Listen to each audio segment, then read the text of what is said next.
Hi hello അസ്സലാമു അലൈക്കും. എന്തൊക്കെയാണ് എല്ലാവർക്കും വിശേഷങ്ങൾ? ഇന്ന് നമ്മൾ വന്നിട്ടുള്ളത് നമ്മുടെ ഏത്തയ്ക്ക വെച്ചിട്ടുണ്ടാക്കാൻ പറ്റിയ നല്ലൊരു വടയുടെ റെസിപ്പി ആയിട്ടാണ് കേട്ടോ. അപ്പോൾ ഈ ഒരു വട ഉണ്ടാക്കാൻ വേണ്ടിയിട്ട് ഞാൻ എടുത്തിരിക്കുന്ന 2 ഏത്തയ്ക്കാണ്. അപ്പോൾ ഈ 2 ഏത്തയ്ക്ക നന്നായിട്ടൊന്ന് പുഴുങ്ങി എടുത്ത് വെച്ചിട്ടുള്ളതാണിത്. അപ്പോൾ ആവി വെച്ചൊന്ന് പുഴുങ്ങി എടുത്തിട്ടുണ്ട്. ഇനി ഇത് ചെറിയ പീസുകളായിട്ട് ഞാനൊന്ന് മുറിച്ചെടുത്ത് വെച്ചിട്ടുണ്ട്. ഇനി നമുക്കിതിനകത്തേക്ക് ബാക്കി വേണ്ട സാധനങ്ങൾ ചേർത്ത് കൊടുക്കാം. അപ്പോൾ ചേർത്ത് കൊടുക്കുന്നത് ഒരു 1/4 കപ്പ് തേങ്ങ തിരുമിയെടുത്തതാണ്. ഇനി അതിനകത്തേക്ക് നമ്മൾ ചേർത്ത് കൊടുക്കാൻ പോകുന്നത് നമ്മുടെ ശർക്കരയാണ് കേട്ടോ. അപ്പോൾ ഞാൻ എടുത്തിട്ടുള്ളത് അത് പൊടിയാണ്, ശർക്കരയുടെ പൊടിയാണ്. അപ്പോൾ ശർക്കരയാണെന്നുണ്ടെങ്കിൽ ഒന്ന് പൊടിച്ചിട്ട് ചേർത്ത് കൊടുക്കാം. അതൊരു 1/4 കപ്പ് എടുത്തിട്ടുണ്ട് കേട്ടോ. അപ്പോൾ 1/4 കപ്പ് ശർക്കരപ്പൊടി ചേർത്ത് കൊടുത്തിട്ടുണ്ട്. പിന്നെ അടുത്തതായിട്ട് ചേർത്ത് കൊടുക്കാൻ പോകുന്നത് വാനില എസൻസ് ആണ്. വാനില എസൻസോ ഏലക്കാപ്പൊടിയോ ഏത് വേണമെങ്കിലും ചേർത്ത് കൊടുക്കാം. നമുക്ക് ആ ഒരു ഫ്ലേവറിന് വേണ്ടിയിട്ടാണ് കേട്ടോ. ഏത് ഫ്ലേവറാണ് ഇഷ്ടമെന്ന് വെച്ചാൽ അത് ചേർത്ത് കൊടുക്കാം. ഇനി ഇത് നന്നായിട്ടൊന്ന് കുഴച്ചെടുക്കണം. ഇതിപ്പോൾ നമുക്ക് കുഴച്ചെടുക്കുക, അല്ലെങ്കിൽ മിക്സിയുടെ ജാറിലൊന്ന് ക്രഷ് ചെയ്തെടുത്താലും മതി. ഇപ്പം ഞാനിത് മിക്സിയുടെ ജാറിനകത്തിട്ടൊന്ന് കറക്കിയെടുത്തതാണ്. ഇനി അതിനകത്തേക്ക് നമുക്ക് 1/2 കപ്പ് ഗോതമ്പ് പൊടി കൂടി ഒന്ന് ചേർത്ത് കൊടുക്കാം. അതിൻ്റെ കൂടെ തന്നെ നമുക്ക് ഒരു 1/4 ടീസ്പൂണ് ബേക്കിംഗ് സോഡ കേട്ടോ, സോഡാപ്പൊടിയാണ് ചേർത്ത് കൊടുക്കുന്നത്. അപ്പം സോഡാപ്പൊടി കൂടി ചേർത്ത് കൊടുത്തിട്ടുണ്ട്. പിന്നെ ഒരു പിഞ്ച് ഉപ്പ് കൂടി നമുക്കൊന്ന് ചേർത്ത് കൊടുക്കാം. മധുരം ഒന്ന് ബാലൻസ് ചെയ്യാൻ വേണ്ടിയിട്ട് കുറച്ച് ഉപ്പ് കൂടി ഒന്ന് ചേർത്ത് കൊടുക്കാം. ചേർത്ത് കൊടുത്തിട്ട് നന്നായിട്ട് കൈ കൊണ്ട് അങ്ങ് കുഴച്ചെടുക്കാം കേട്ടോ. നല്ലതുപോലെ തന്നെ കുഴച്ചെടുക്കാം. അപ്പം എന്താ ഞാൻ നന്നായിട്ട് കുഴച്ചെടുത്ത് വെച്ചിട്ടുണ്ട്. ഇനി നമ്മുടെ കയ്യിലേക്ക് കുറച്ച് എണ്ണ കൂടി ഒഴിച്ചിട്ട് ഒന്നുകൂടി ഒന്ന് കുഴച്ച് കൊടുക്കാം.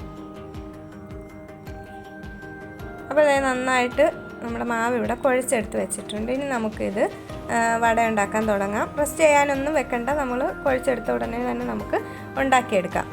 അപ്പോൾ ഞാൻ ഇതേ വലിപ്പത്തിൽ ഒരു നാരങ്ങയുടെ വലിപ്പത്തിലുള്ള ഓരോ ഉരുളകളായിട്ട് ഉരുട്ടിയെടുത്ത ശേഷം ഞാൻ ഇപ്പോൾ ഒരു ഉഴുന്നുവടയുടെ ഷേപ്പിലാണ് കേട്ടോ, ഉഴുന്നുവടയുടെ ഡോണറ്റിൻ്റെയൊക്കെ ആ ഒരു ഷേപ്പിലാണ് ഇത് ഉണ്ടാക്കിയെടുക്കുന്നത്. നമുക്കിഷ്ടമുള്ള ഷേപ്പിൽ ഉണ്ടാക്കിയെടുക്കാം. ഉരുളകളായിട്ടോ അല്ലെങ്കിൽ ഏത് ഷേപ്പ് വേണ്ടതെന്ന് വെച്ചാൽ അതുപോലെ തന്നെ ഉണ്ടാക്കിയെടുക്കാം.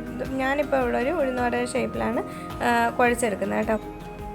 വളരെ സിമ്പിളാണ് കേട്ടോ, നമുക്ക് പെട്ടെന്ന് തന്നെ ഉണ്ടാക്കിയെടുക്കാം. വലിയ സമയതാമസമൊന്നും വരുന്നില്ല. നമ്മളിപ്പോൾ ഏത്തക്കയൊക്കെ തൊലി കറുത്ത് പോയ ഏത്തക്കയൊക്കെ ഉണ്ടെങ്കിൽ മിക്കവാറും കുട്ടികളൊന്നും കഴിക്കത്തില്ല, മടിയായിരിക്കും അവർക്ക് കേട്ടോ. അപ്പോൾ ഇങ്ങനെ ചെയ്ത് കൊടുത്താൽ കുട്ടികൾ വീണ്ടും വീണ്ടും ചോദിച്ച് കഴിച്ചോളും. അത്രയ്ക്ക് നല്ല ടേസ്റ്റുമാണ്. കുട്ടികൾക്കൊക്കെ ഇങ്ങനെ സ്നാക്സ് ആയിട്ട് ഉണ്ടാക്കി കൊടുക്കുമ്പോൾ അവർക്ക് നന്നായിട്ട് ഇഷ്ടപ്പെടുകയും ചെയ്യും. അപ്പോൾ ഏതൊക്കെ കഴിക്കാത്ത കുട്ടികളൊക്കെ ഉണ്ടെങ്കിൽ ഇങ്ങനെ ഒന്ന് ഉണ്ടാക്കി കൊടുക്കുക കേട്ടോ. ഗോതമ്പ് പൊടിയൊക്കെ ചേർത്താകുമ്പോൾ നല്ല ഹെൽത്തി ആയിട്ട് തന്നെ ഇരിക്കും. അപ്പോൾ എന്തായാലും ഞാനൊരു പാനിനകത്തേക്ക് എണ്ണ ഒഴിച്ച് കൊടുത്തിട്ടുണ്ട്. എണ്ണ നന്നായിട്ടൊന്ന് ചൂടായി വരുമ്പോൾ നമ്മൾ നേരത്തെ പരത്തി വെച്ചിരുന്ന ഓരോ വടകളും എടുത്ത് എണ്ണയ്ക്കകത്തേക്കിട്ട് നന്നായിട്ടൊന്ന് ഫ്രൈ ചെയ്തെടുക്കാം. അപ്പോൾ നമ്മൾ ഇടുമ്പോൾ ഹൈ ഫ്ലെയിമിൽ വെച്ചിരുന്നാലും വട ഇട്ട് കഴിഞ്ഞ ശേഷം നമുക്ക് ലോ ഫ്ലെയിമിൽ വെച്ചിട്ട് വേണം വേവിച്ചെടുക്കാൻ. ഇത് ഗോതമ്പ് പൊടിയോട് ചേർക്കുന്ന കൊണ്ട് പെട്ടെന്ന് തന്നെ തീ കൂടി ഇരുന്നാൽ പെട്ടെന്ന് തന്നെ കരിഞ്ഞു പോകാൻ ചാൻസ് ഉണ്ട്. അതുകൊണ്ട് തീ കുറച്ച് വെച്ചിട്ട് വേവിച്ചെടുക്കാം കേട്ടോ. അപ്പോൾ ഉള്ളൊക്കെ എന്നാലും നന്നായിട്ട് നമുക്കൊന്ന് വെന്ത് കിട്ടത്തുള്ളൂ. അപ്പോൾ ഇതുപോലെ തന്നെ തിരിച്ച് മറിച്ച് വിട്ട് നമുക്ക് 2 സൈഡും നന്നായിട്ടൊന്ന് ഫ്രൈ ചെയ്തിട്ട് എടുക്കാം. അപ്പോൾ നല്ല ബ്രൗൺ നിറം ആകുമ്പോൾ നമുക്ക് എണ്ണയിൽ നിന്ന് മാറ്റാം കേട്ടോ. അപ്പോൾ ഇത് ഏകദേശം ഒന്ന് ഫ്രൈ ആയിട്ട് വന്നിട്ടുണ്ട്. ലോ ഫ്ലെയിമിൽ വെച്ചേക്കാവോ, അല്ലെന്നുണ്ടെങ്കിൽ നമുക്കിതിൻ്റെ ഉള്ളൊന്ന് വെന്ത് കിട്ടാൻ പാടായിരിക്കും. ഗോതമ്പൊടി ആയതുകൊണ്ട് തന്നെ പെട്ടെന്ന് കരിയും. അതുകൊണ്ട് അപ്പോൾ നമുക്ക് വെന്ത് കിട്ടത്തില്ല. അതുകൊണ്ട് ലോ ഫ്ലെയിമിൽ തന്നെ വെച്ചിട്ട് ഫ്രൈ ചെയ്തെടുക്കാം കേട്ടോ. അപ്പോൾ ഇത് റെഡി ആയിട്ട് വന്നിട്ടുണ്ട്. നമുക്കിനി ഇത് എണ്ണയിൽ നിന്ന് അങ്ങ് കോരി മാറ്റാം.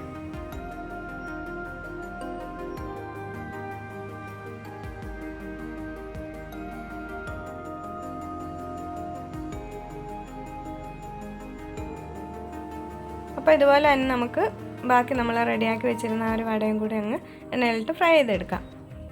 അപ്പോൾ എന്തായാലും നമ്മുടെ വട മുഴുവൻ ഇവിടെ ഞാൻ ഫ്രൈ ചെയ്തെടുത്ത് വെച്ചിട്ടുണ്ട് കേട്ടോ. അപ്പോൾ ഇത് കാണുമ്പോൾ നമുക്ക് ഡോണറ്റോ അല്ലെങ്കിൽ അൽബൂരിയോ ഉഴുന്നുവടയോ അതിൻ്റെയൊക്കെ കൂടെ ഒരു സാമ്യം തോന്നുന്നുണ്ടല്ലേ. അപ്പോൾ നല്ല ടേസ്റ്റാണ്, കഴിക്കാനും നല്ല ടേസ്റ്റാണ്. എന്തായാലും വീട്ടിലെല്ലാവരും ഒന്ന് ട്രൈ ചെയ്ത് നോക്കണേ. ഏത്തക്കയൊക്കെ എല്ലാ വീടുകളിലും ഉള്ള ഐറ്റം ആണല്ലോ. അപ്പോൾ നമുക്ക് പുറത്തുനിന്നൊന്നും വാങ്ങിക്കത്തക്ക പ്രത്യേക സാധനങ്ങളൊന്നും ഇല്ല ഇതിനകത്ത് ചേർക്കാൻ. ഇത് പുറം നല്ല ക്രിസ്പിയും ഉള്ളിൽ നല്ല സോഫ്റ്റ് ആയിട്ടുള്ള ഒരു ഏത്തക്ക കൊണ്ട് ഉണ്ടാക്കുന്ന നല്ലൊരു സ്വീറ്റ് വടയാണ്.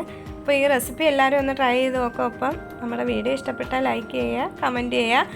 അപ്പോൾ ഫ്രണ്ട്സിനൊക്കെ ഒന്ന് ഷെയർ ചെയ്ത് കൂടി കൊടുക്കുക കേട്ടോ. നമുക്ക് പുതിയൊരു വീഡിയോ ആയിട്ട് വീണ്ടും കാണാം. അതുവരേക്കും എല്ലാവർക്കും ബൈ ബൈ. അസ്സലാമു അലൈക്കും.